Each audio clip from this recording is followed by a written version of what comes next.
Are you not selling on Amazon right now because you think that there are too many sellers, or have you actually sold something on Amazon and your product became saturated with too many other sellers selling it? Well, in this video, I'm going to address why Amazon is not a saturated marketplace, and we're going to identify some issues that cause products to become saturated so we can avoid those going forward.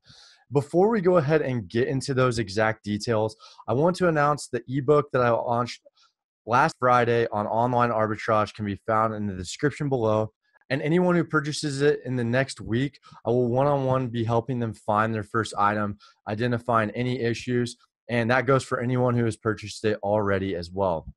Now let's go ahead and talk about Amazon and why it's not a saturated marketplace. So I do want to say that all of these statistics that I'm going to be identifying take place in the US marketplace. However, I do believe that they are transferable over to other marketplaces. So according to Statista, Amazon did $135.99 billion of sales in 2016, which was approximately 34% of the entire retail space. Now, third-party sellers, are sellers like you and I, they did 22.9 billion of that, indicating that sellers like us were selling on a marketplace that did 5.4% of the entire marketplace sales. Now, according to Statista, Amazon will make up 50% of the entire retail space by 2020, meaning that if all the other numbers stay the same, third-party sellers on Amazon will be accounting for just over 8% of the entire sales conducted not only on the internet, but in the retail space in general. That includes box stores, according to these statistics. Now, what good does that really mean if there are more sellers entering the marketplace than buyers?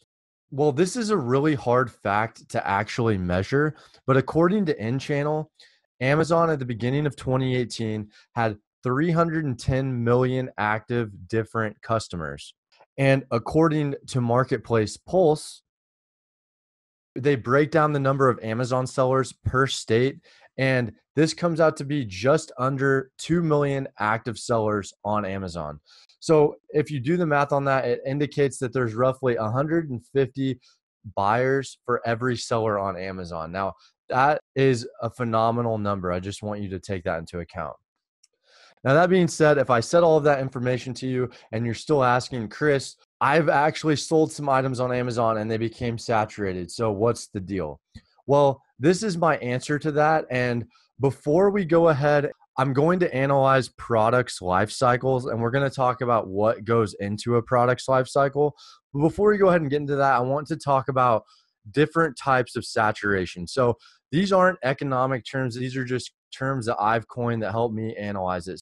We have two different types of saturation models. We have horizontal saturation, and then we have vertical saturation. So horizontal saturation is something that you encounter in private label products.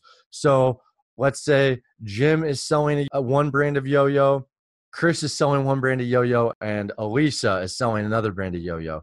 That is their own brand. That is their private label brand, and no one else can sell those yo-yos but them. That means you're going to be competing against other brands, which this happens in private labeling. Now, then there's vertical saturation, meaning that it could be a bunch of different sellers selling the same item, which you encounter this in online arbitrage and wholesale.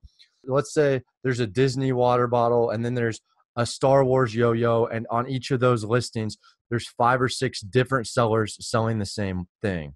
Now, it's important to identify these as different methods of saturation because what it makes up a product life cycle is going to be slightly different in each model. So if you think of it as like a product with a very, very short life cycle, that means that from the time it enters the Amazon's marketplace, it may only be profitable for a month or two.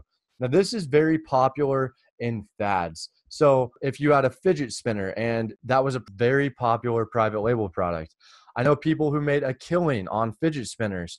However, they only sold well for a couple of months before they died off. Now, a product that may only be good for a month or two is something that's very easy to get. Okay, so if you go on Alibaba and you find something in the first 10 minutes you're looking for it, wouldn't you think that it's just as easy for someone next door to you to do the exact same thing, buy it, put it on Amazon, and then the market becomes saturated? This happened with angleizers and those scratch off maps.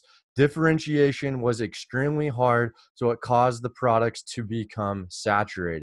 Another thing that will make a product saturated with a very, very short lifetime supply, and this is the last one, is just something that has an unlimited amount. So let's say there's a toy on Walmart and we don't know how many of there could be 2,000 of this particular thing for sale on Walmart. And that means that, let's say there's 100 different sellers that buy 20 each, or 20 sellers that buy 100 each. That means that 2,000 of these are entering that Amazon listing. Unless there is an extremely high demand, that product will probably become saturated. The price will go down. Now, the medium life cycle of a product, this usually is something that is seasonal. So it could be something that, maybe good for 3 to 4 months out of the year, and it's just a seasonal product. And something else that may be in that mid-range is a particular online arbitrage gated product. So for example, I was selling this supplement. It was doing very, very well. And the price went all the way from $28 down to $12. Now, supplements are gated, and it did take a while for that to happen. However, it's just another barrier of entry that will slow new sellers coming in. And the last product, and this is the best one to come across, is something that will last for a while. It could last years. And some things that make up a product like this would be something that is used every day, so it's not necessarily seasonal.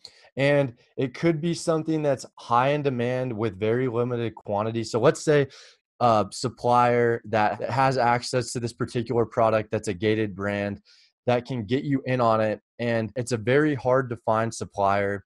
And you can just keep reordering this for 6 months to a year and make good money off of it. Obviously, that's very hard to come across, but it is possible.